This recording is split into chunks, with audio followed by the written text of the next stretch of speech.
Hello, good morning. परिष्कार classes सरदार sir के YouTube channel में आपका स्वागत है। आज है 16 जुलाई। तो चलिए 16 जुलाई का करंट अफेयर है, उसके बारे में डिस्कस करते हैं। जितने भी क्वेश्चन बनते हैं उनको मैं लेकर आया हूँ।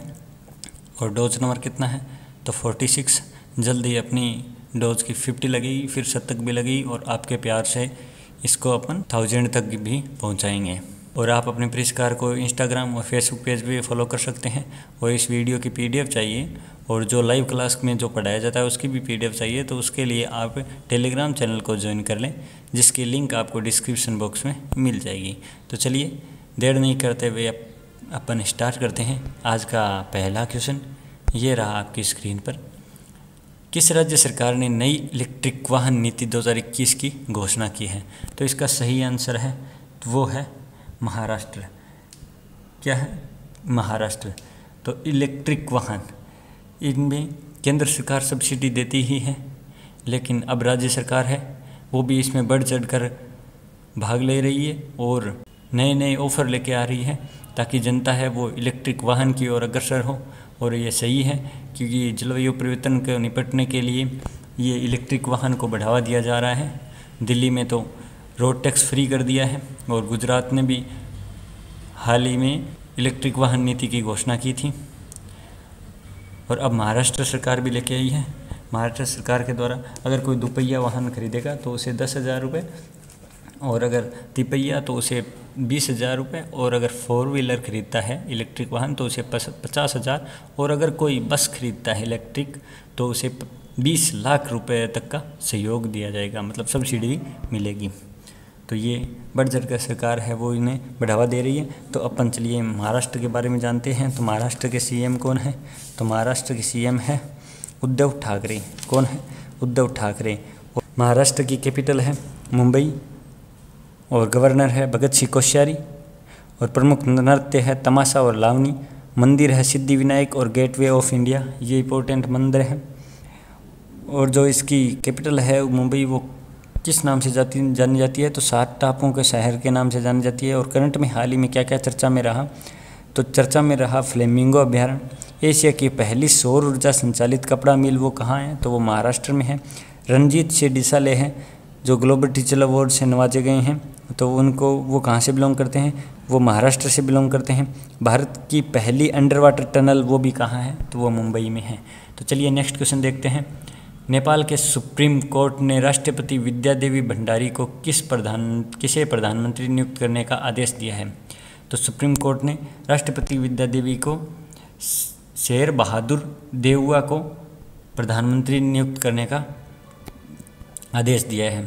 जो ये राष्ट्रपति है विद्यादेवी भंडारी, ये हमेशा केपी शर्मा ओली के फेवर में रहती है और ये इन्हें प्रधानमंत्री बना दिया था। हालांकि इन्हें बहुमत नहीं मिला था इतना, लेकिन अब सुप्रीम कोर्ट है वो इन्हें फटकार लगाते हुए कहा है कि अब आप हैं वो शेर बहादुर देउवा को प्रधानमंत्री बनाएं। तो अब नए प्रधानमंत्री बन गए हैं नेपाल के शेर बहादुर देउवा। और आपको पता है नेपाल में माउंट एवरेस्ट स्थित है, जिसकी लंबाई है, कल मैंने बताया था आपको, आप मुझे कमेंट बॉक्स में बताइए कितनी है। और इसे नेपाल में किस नाम से जाना जाता है? तो सागरमाथा के नाम से जाना जाता है। और नेपाल की कैपिटल क्या है? तो नेपाल की कैपिटल है काठमांडू, और काठमांडू में सार्क का हेडक्वार्टर भी है। तो चलिए नेक्स्ट क्वेश्चन देखते हैं। आप सभी निवासियों और अतिथियों आबादी का टीकाकरण करने वाला पहला केंद्र शासित प्रदेश कौन बन गया है? कौन सा बना है? तो वो बना है लद्दाख। मतलब जम्मू कश्मीर थोड़े दिन पहले जम्मू कश्मीर का एक गांव है वावेन गांव, जो पूर्णतः टीकाकरण करने वाला पहला गांव बन गया था। अब लद्दाख है वो भी केंद्र शासित प्रदेश बन गया है, जिसमें जितने लोग रहते हैं उनको तो वैक्सीनेशन हुआ ही है, लेकिन जो उनके पास यहाँ लद्दाख में आकर काम करके रहते हैं, जिन्हें अतिथि आबादी कहा गया है, उनका भी टीकाकरण कर दिया गया है। तो ये कौन सा प्रदेश है? तो ये लद्दाख केंद्र शासित प्रदेश है। एनटीपीसी के द्वारा देश का सबसे बड़ा सौर पार्क कहाँ स्थापित किया जाएगा? तो ये स्थापित किया जाएगा गुजरात में। कहाँ स्थापित किया जाएगा? गुजरात में। वो बिजली का थोड़ा अभाव रहता है, वो मैंने एक बार आपसे चर्चा भी किया था। और एनटीपीसी, तो एनटीपीसी की फुल फॉर्म क्या है? तो एनटीपीसी की फुल फॉर्म है नेशनल थर्मल पावर कोऑपरेशन। क्या है? नेशनल थर्मल पावर कोऑपरेशन, और इसकी स्थापना कब हुई थी? तो 1975 में हुई थी। कब हुई थी? 1975 में। हेडक्वार्टर कहाँ है? तो हेडक्वार्टर है नई दिल्ली में, और इसके एमडी कौन है फ़िलहाल? तो गुरदीप सिंह। कौन है? गुरदीप सिंह। अब थोड़ा गुजरात के बारे में जान लेते हैं। तो आप इस वीडियो को देखते ही तुरंत आप परिष्कार की प्लेलिस्ट में जाकर राज्य दर्शन की क्लास में जाएंगे, और वहाँ भी गुजरात के जो राज्य दर्शन की क्लास हुई है वो उसको लेना है, ताकि जो गुजरात में जितनी भी जानकारी है वो आप उस वीडियो के ज़रिए और आपके कॉन्सेप्ट वो क्लियर कर लें। तो वो क्लास लेना ना भूलें। और अब सीएम कौन है? तो विजय रूपाणी साहब हैं। और गवर्नर आचार्य देवव्रत। कैपिटल क्या है? तो गांधीनगर है। सबसे बड़ा टॉय म्यूजियम कहाँ है? तो वो गुजरात में है। किसान सूर्योदय योजना, गिरनार रोपवे का उद्घाटन, सुजलाम सुफलाम जल संचय अभियान, सरदार सरोवर बांध कहाँ है? तो गुजरात में है। गिरी नेशनल पार्क कहाँ है? तो वो भी गुजरात में है। सोमेश्वर मंदिर और अक्षरधाम मंदिर ये कहाँ है? तो ये गुजरात में है। ये अपने गुजरात के बारे में जान लिए। अब चलिए नेक्स्ट क्वेश्चन देखते हैं। राज्य सरकार ने स्थानीय छात्रों को 50% आरक्षण देने की घोषणा की है, या 50% आरक्षण देने का निर्णय लिया है। तो ये किसने लिया है? तो ये तेलंगाना सरकार ने लिया है। किसने लिया है?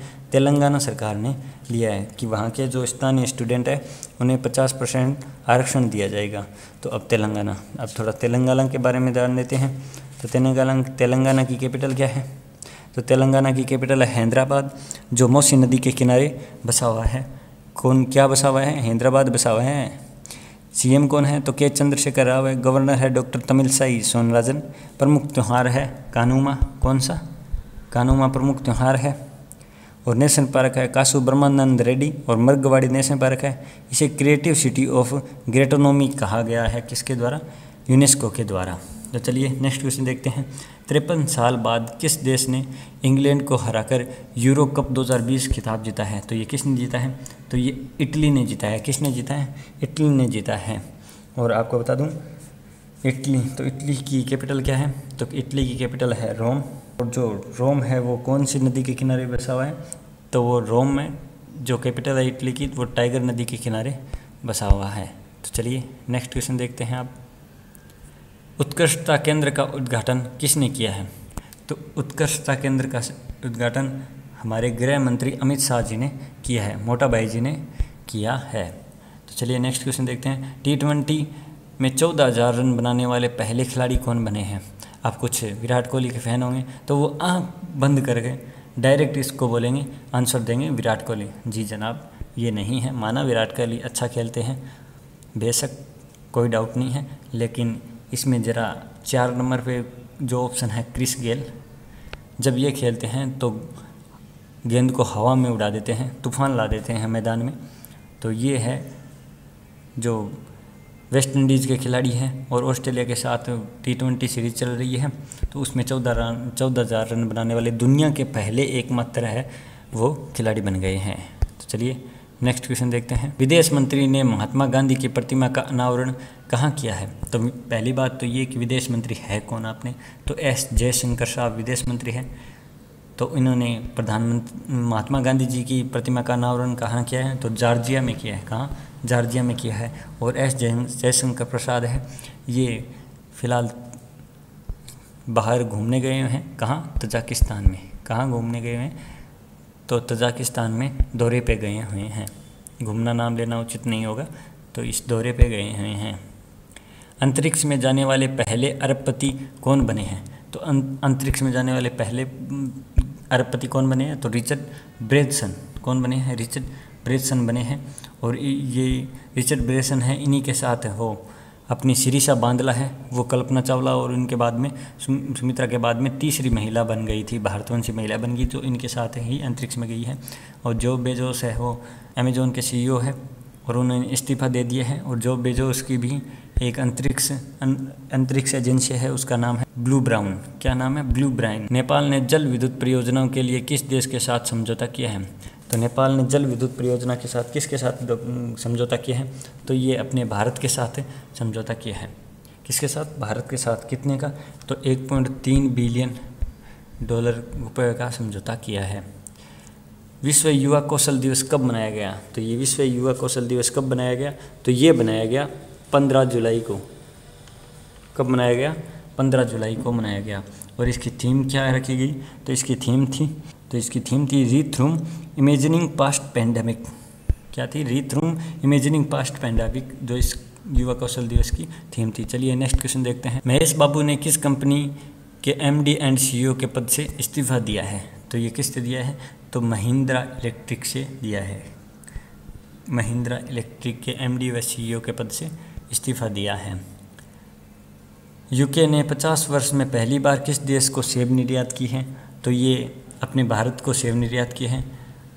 अब ये इतना इम्पोर्टेंट प्रश्न कैसे बन गया कि 50 वर्षों के बाद सेब निर्यात किए हैं, तो जो करंट अफेयर में आ गया। तो आपको बता दूं कि भारत से भी ब्रिटेन में तो जर्दालू आम है, शाही लीची है, ये कुछ GI टैग वाले पदार्थ थे जो ब्रिटेन में UK में निर्यात किए गए थे। तो वहाँ से अब 50 वर्षों के बाद भारत में सेब निर्यात किए गए हैं जो स्पेशल क्वालिटी रखते हैं। तो इसी के अकॉर्डिंग ये क्वेश्चन है वो इम्पोर्टेंट बन गया है। तो चलिए नेक्स्ट क्वेश्चन देखते हैं। जिम्नास्टिक प्रतियोगिता को जज करने वाले पहले भारतीय कौन बने हैं? तो ये कौन बने हैं? तो ये दीपक काबरा बने हैं। कौन बने हैं? दीपक काबरा है वो बने हैं। और ये लास्ट रोज का क्वेश्चन है। काफ़ी स्टूडेंटों ने सही आंसर दिया, तो इसका सही आंसर नागपुर होगा। और ये आपके लिए छोड़ा गया क्वेश्चन है। दोस्तों, अगर वीडियो आपको पसंद आया है तो लाइक शेयर सब्सक्राइब कर देना चैनल को, और अगर पसंद नहीं आया है तो आप डिसलाइक भी कर सकते हैं। पर रीज़न बताना ना भूलें, आप कमेंट में रीज़न बताएं। और इस क्वेश्चन का आंसर आप मुझे कमेंट बॉक्स में दें। और टेलीग्राम चैनल को ज्वाइन कर लें, जिससे आपको PDF और हर प्रकार की न्यूज़ आपको मिलती रहे स्टडी रिलेटेड। चलिए अब मैं आपसे आगे लेता हूँ। जय हिंद, जय भारत, बाय बाय।